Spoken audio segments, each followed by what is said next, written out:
Фатальная ошибка президента. Зеленский сыграл на руку Кремлю, требование немедленной отставки главнокомандующего и протесты по всей стране. Сырский поставил ультиматум. Президента обвинили в превышении полномочий. Прокурор лично приехал в столицу, чтобы допросить главу государства. Скандальное расследование потрясло страну. Прямая угроза Москве. Украина провела испытания новейшей ракеты. Раскрыты подробности резонансной атаки и удар по стратегической авиации. Названа цифра, от которой в Кремле начнется настоящая паника. У России нашелся внезапный защитник в Европе. Новая страна теперь мешает европейским санкциям. Месть Киеву за старые обиды. Об этих и других событиях к вечеру 16 июля. Четверг подходит к концу. Собрали для вас ключевые события дня. Это «Нехта». С вами Дарья Петрова. Начинаем. Чудовищная ошибка Зеленского. В Кремле открывают шампанское. Почти неделю вся Украина гадала, чем обернется объявленная украинским президентом перезагрузка правительства. Главная интрига была в другом. На чью сторону встанет Зеленский в затяжном противостоянии министра обороны Михаила Федорова с главнокомандующим Сырским. И вот выбор сделан. Федоров покидает Министерство обороны. Заодно лишились должностей его советники Сергей Стерненко и Сергей Флеш. По данным издания «Украинская правда», Зеленский заявил, что по-хорошему нужно уволить и Федорова, и Сырского, но сейчас он этого сделать не может. Декларируемые причины отставки – провал реформы ТЦК и неправильное, по мнению президента, управление закупками по линии Минобороны, не так, как просил Генштаб. Сырский ставил в приоритет артиллерию, а Федоров предлагал сместить акцент на беспилотные системы, что во время войны дронов более чем логично. Да и к провалу реформы ТЦК вопросов немало. Причем тут министр обороны, если мобилизация идет по линии главкома? Владимир Зеленский сообщил депутатам, что предложит на пост главы ведомства Игоря Клименко. Тот станет уже 5-м министром обороны за время Большой войны. Президент рассчитывает, что Клименко вместе с будущим главой МВД Иваном Выговским наведет порядок с мобилизацией. В Кремле небывалое воодушевление. Федоров считался в Москве опасным и эффективным технократом. В Z-каналах не скрывают радости.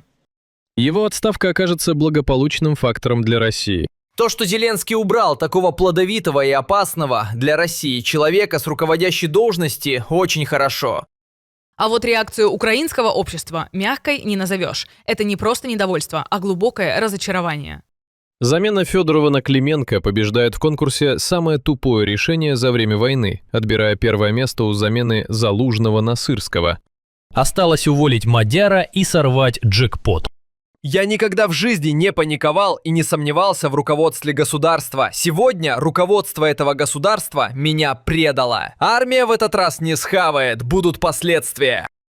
Дошло до того, что военные и парламентарии начали уходить с должностей. Нардеп Никита Потураев досрочно сложил депутатский мандат, а замкомандующего воздушных сил ВСУ Павел Елизаров в рапорте указал, что отставка Федорова обернется большим злом для обороноспособности страны. Уровень недовольства уже сравнивают с протестами 2025 года, когда власть пыталась лишить независимости антикоррупционные органы.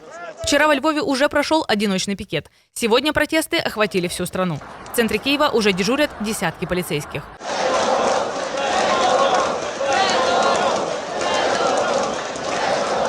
И первые результаты уже есть. Из-за протестов народные депутаты не хотят принимать отставку Михаила Федорова. Об этом сообщают ряд СМИ со ссылкой на источники в Верховной Раде.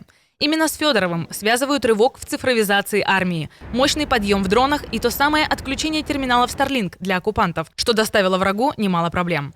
Такого человека Украине будет очень не хватать.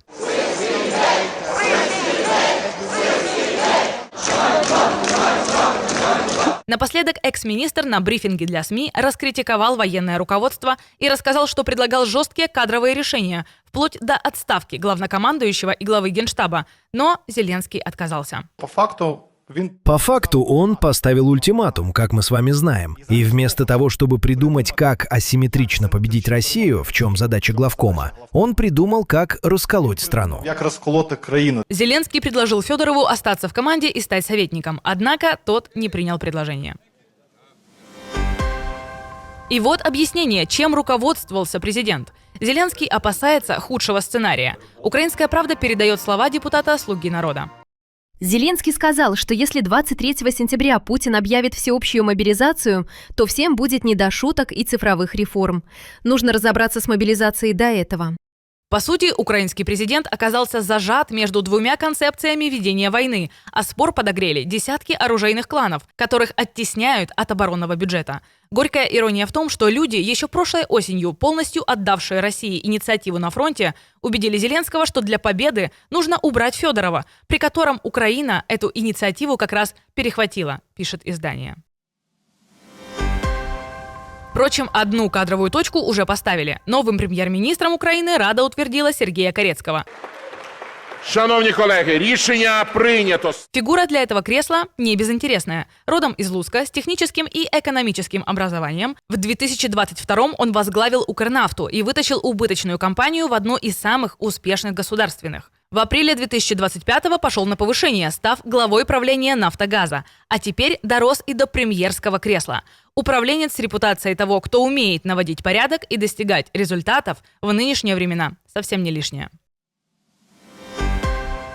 Впрочем, на фоне всей этой истории Федоров успел порадовать и хорошим. В своем прощальном посте он сообщил, что аккурат в день отставки правительства прошли успешные испытания украинской баллистической ракеты. Какой именно, не уточнил. Известно лишь, что к флагманской оборонной компании Firepoint эта разработка отношения не имеет. Издание «Милитарный» допускает, что речь может идти об оперативно-тактическом ракетном комплексе «Сапсан», серийное производство которого стартовало еще в 2025-м. Как раз накануне главному конструктору Firepoint в интервью задали вопрос о воронке в Подмосковье после якобы прилета неизвестной ракеты, которую российские паблики поспешно записали в украинскую баллистику. Это 100% не наша ракета. Но если Украина что-то сделала, что достала до Москвы, это замечательно. Нам нужно поражать цели в Москве. Поэтому мы делаем ФП-9. В том же разговоре зашла речь и о резонансной атаке на омский НПЗ. И тут конструктор раскрыл детали. Дрон FP-1, по его словам, был в воздухе 18 часов и преодолел почти 3000 километров. Путь мог быть и короче, через Казахстан. Но так Украина, понятное дело, не летает. А вот на вопрос, как аппарат прошел сквозь российские РЭП и ПВО, Штиллерман прямо отвечать не стал. Как-то он маневрирует, как-то выбирает цель. С помощью какого-то прибора он выбирает, маневрирует и попадает. А напоследок цифра, от которой в Москве занервничают. По словам Штиллермана, серийный выпуск дальнобойных ракет «Фламинго» выходит на новый уровень и может достичь 1000, а то и 2000 штук в год. Президента вызвали на допрос. Обвинение в превышении полномочий и злоупотреблении властью. Прокурор лично приехал в столицу. Действующего главу Польши Кароля Навроцкого допросили в рамках расследования, пока он проходит по делу в статусе свидетеля. Речь о тех временах, когда он возглавлял музей Второй мировой войны в Гданьске. Следствие подозревает, что музейными квартирами и помещениями пользовались бесплатно, в обход правил и во вред казне. Все буднично, без спецназа и мигалок. А теперь представьте на секунду, что прокуратура вот так же приходит с вопросами к Путину. В таком случае, как быстро этот прокурор выйдет из Кремля? Через окно или в катафалке? За последние пару дней это не первое обвинение, с которым столкнулся президент Польши. Ранее спикер польского Сейма Владимир Чажастый возложил на ряд польских политиков, в том числе и на президента Навроцкого, ответственность за разжигание ненависти к украинцам. Ночью Россия снова обрушила на Украину комбинированный удар. По Киеву били баллистикой, по Харькову дронами, досталось Одессе и Запорожью. ПВО удалось обезвредить 3 «Искандера» и 129 дронов, но часть целей все же прорвалась. Зафиксированы попадания баллистических ракет и десятков беспилотников на 1,5 десятках локаций. В Киеве ночью гремели взрывы, погибли 2, еще 6 ранены. В 2 районах вспыхнули пожары. А в Одессе сегодня объявлен день траура по погибшим накануне. Траур и в Сумах. Дроновые удары по территории РФ почти стали ежедневной рутиной, но этой ночью силы обороны замахнулись на цель посерьезней – авиабазу «Энгельс» в Саратовской области, где базируются российские стратегические бомбардировщики. Те самые, что запускают ракеты по украинским городам. Губернатор области признал факт атаки и повреждения инфраструктуры, но без конкретики. По неподтвержденным данным, дрон угодил и в подстанцию, и в городе начались перебои со светом. Один из беспилотников повредил жилой комплекс в паре километров от взлетной полосы. Пострадали 3 человека, но без погибших. Да ну нафиг! Стоит отметить, что уровень толерантности ВСУ к сопутствующим гражданским жертвам в российском тылу растет пропорционально жестокости российских атак по мирным объектам в Украине. Неспокойно было и в Ярославской области. Там утро началось с массированного налета на местный НПЗ, последний завод, снабжавший Москву и Московскую область. Эта атака стала по меньшей мере 7-й с начала года.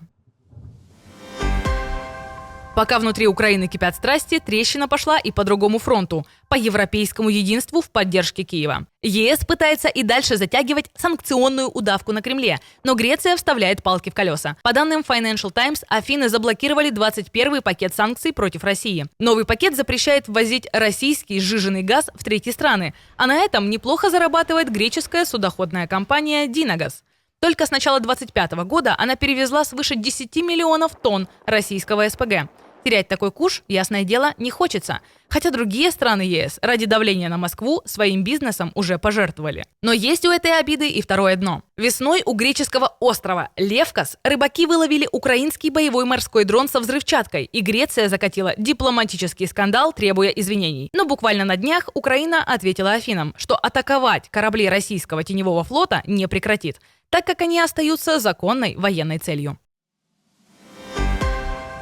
Скучали по россказням про распятых мальчиков? В Кремле, похоже, решили, что пора освежить жанр. Так называемая уполномоченная по правам человека в РФ Яна Лантратова в интервью «Вестям» вдруг вспомнила 2014 год. Я никогда не забуду, как нацисты, которые пытались выйти из окружения, они просто украли колясочки с маленькими детьми, а потом выбрасывали этих детей. Как они оставляли на улице маленьких младенцев, как они прикрывались людьми, детьми. Там не было ничего святого. Возникает единственный вопрос. А зачем, по ее версии, нацистам красть коляски? Как транспорт для отхода из окружения они, прямо скажем, так себе. Впрочем, в соцсетях замечают, доля правды тут может и есть. Вот только нацисты были явно не украинские. А чтобы понять цену этим слезам, достаточно вспомнить, кто их льет. Назначение Лантратовой по какой-то неведомой причине лоббировал Никита Михалков, а сама она, по имеющимся данным, причастна к вывозу украинских детей из детских домов Херсона во время оккупации. А на этом все. Спасибо за просмотр и увидимся уже утром.